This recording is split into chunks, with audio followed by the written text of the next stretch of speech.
इसी साल मार्च 23 को टेरन 1 नाम के एक फुल्ली 3D प्रिंटेड रॉकेट को लॉन्च किया गया था। लॉन्च सक्सेसफुल हो गया था, पर रॉकेट अर्थ की लोअर ऑर्बिट में नहीं पहुंच पाया था।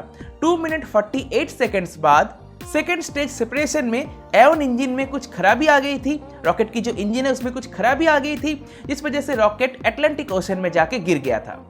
रिलेटिविटी स्पेस नाम की कंपनी ने टेरन 1 को डेवलप किया था। ये प्रोजेक्ट तो उनका फेल हो गया, पर उन्होंने हार नहीं माना। उन्होंने ऑलरेडी काम शुरू कर दिया है टेरन आर पर। टेरन 1 की फ्लाइट डेटा को एनालाइज करके वो लोग देखेंगे कि इसमें क्या क्या खराबी थी और वो सब कुछ फिक्स कर दिया जाएगा टेरन आर पे। टेरन आर की फ्यूचर वर्जन्स को 20 बार तक रीयूज करना पॉसिबल होगा और वो 23.5 मेट्रिक टन पेलोड को कैरी कर पाएगा। और टेरन आर की ही future expendable version 33.5 metric ton payload को कैरी कर पाएगा, जो कि बहुत है। 3D प्रिंटेड स्ट्रक्चर होने के बावजूद भी रॉकेट का स्ट्रक्चर, रॉकेट का इंजन बिल्कुल भी वीक नहीं है।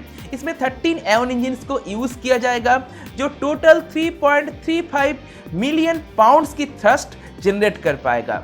इन कॉन्ट्रास्ट ट्रेडिशनल ओएमए डिजाइन रॉकेट्स की अगर मैं एग्जांपल लूं तो Blue Origin's New Glenn rocket 3.8 million pound की थ्रस्ट जनरेट कर सकता है और यूनाइटेड लॉन्च अलायंस की वल्कन रॉकेट 4 बूस्टर्स के साथ 3.1 मिलियन पाउंड की थ्रस्ट जनरेट कर सकता है। रिलेटिविटी स्पेस का ये मानना है 2026 तक टेरन आर बन के तैयार हो जाएगा और लॉन्च के लिए भी रेडी हो जाएगा। शायद लॉन्च भी कर दिया जाए 2026 तक। टेरन 1 जो मिशन फेल हुआ था, इसमें रॉकेट की इंक्लूडिंग इंजन 85% था 3D प्रिंटेड। हम इस बारे में बात करेंगे कि कैसे रॉकेट्स को 3D प्रिंट की जाती हैं।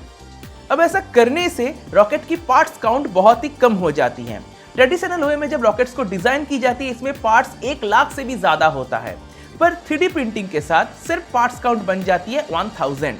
जी हाँ, बहुत ही कम हो जाती है। असेंबलिंग बहुत आसान हो जाता है।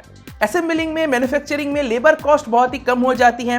रॉकेट को असेंबल करने में जो जरूरी टूल्स लगती हैं, जो सेटअप लगता है, उसकी भी रिक्वायरमेंट कम रहती है, जिस वजह से रॉकेट बहुत ही तेजी से बनके तैयार हो सकता है। 3D प्रिंटिंग के साथ एक रॉकेट को बनने में अराउंड 60 डेज का टाइम लगता है, जबकि ट्रेडिशनल ओए में जब रॉकेट को बनाया जाता है उसमें कुछ साल लग जाते हैं।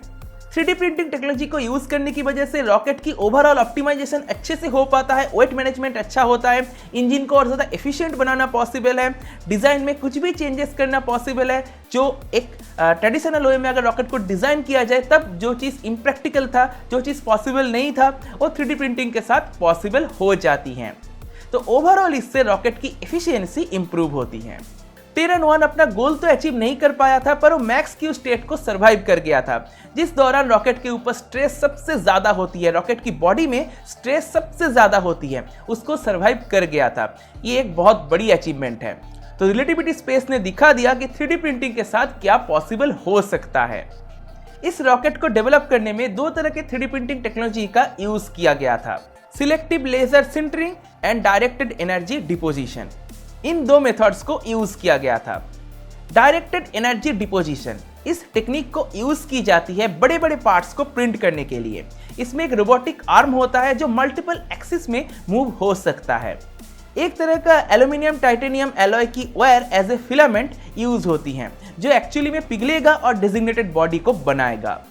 एल्यूमिनियम टाइटेनियम एलॉय से बनी हुई ये वायर प्रिंटर की नोजल से निकलते रहता है और उसको पिघलाने का काम करता है प्लाज्मा आर्क, लेजर और इलेक्ट्रॉन बीम। अब जैसा कैड मॉडल है, उसको सॉफ्टवेयर की मदद से स्प्लिट करके क्रॉस सेक्शंस में डिवाइड की जाती है और उस क्रॉस सेक्शन को मशीन में फीड की जाती है। अब प्रिंटर क्रॉस सेक्शन को लेयर बाय लेयर प्रिंट करता रहता है। अब जैसे जैसे रोबोटिक आर्म मूव होती है, मटेरियल निकलता रहता है, वो पिघलता रहता है और उसी डिजाइन के बेसिस पर पार्ट्स प्रिंट होते रहते हैं, जैसा FDM 3D प्रिंटर्स में होता है, जो हम नॉर्मली एक नॉर्मल यूजर जिसको खरीद सकता है। ऐसे प्रिंटर्स में जिस तरीके से प्रिंट होता है, टेक्निक कुछ हद तक वैसा ही है, पर इसमें मेटल 3D प्रिंटिंग की जाती है, मेटल को यूज किया जाता है। टेक्नोलॉजी भी अलग है, टेक्नोलॉजी और एडवांस्ड है, इसमें मशीन लर्निंग एंड AI का यूज की जाती है। जो नॉर्मल FDM 3D प्रिंटर्स होते हैं, इसमें ऐसा कुछ नहीं होता है। सिलेक्टिव लेजर सिंटरिंग या फिर SLS को सिलेक्टिव लेजर मेल्टिंग के नाम से भी जाना जाता है। कुछ लोग इसको पाउडर बेड फ्यूजन भी बोलते हैं। इसमें भी कैड मॉडल का डेटा थीन क्रॉस सेक्शन में स्प्लिट की जाती है स्पेसिफिक सॉफ्टवेयर की मदद से, और इसी क्रॉस सेक्शन का डेटा मशीन में फीड की जाती है।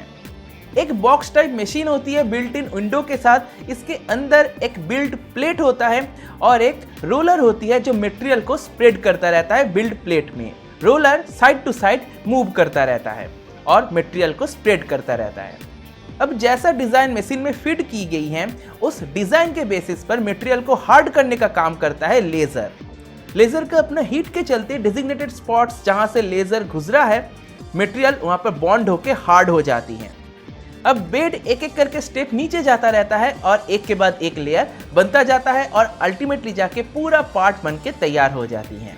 छोटे साइज के पार्ट्स को प्रिंट करने के लिए इस तरह के प्रिंटर्स को यूज की जाती हैं।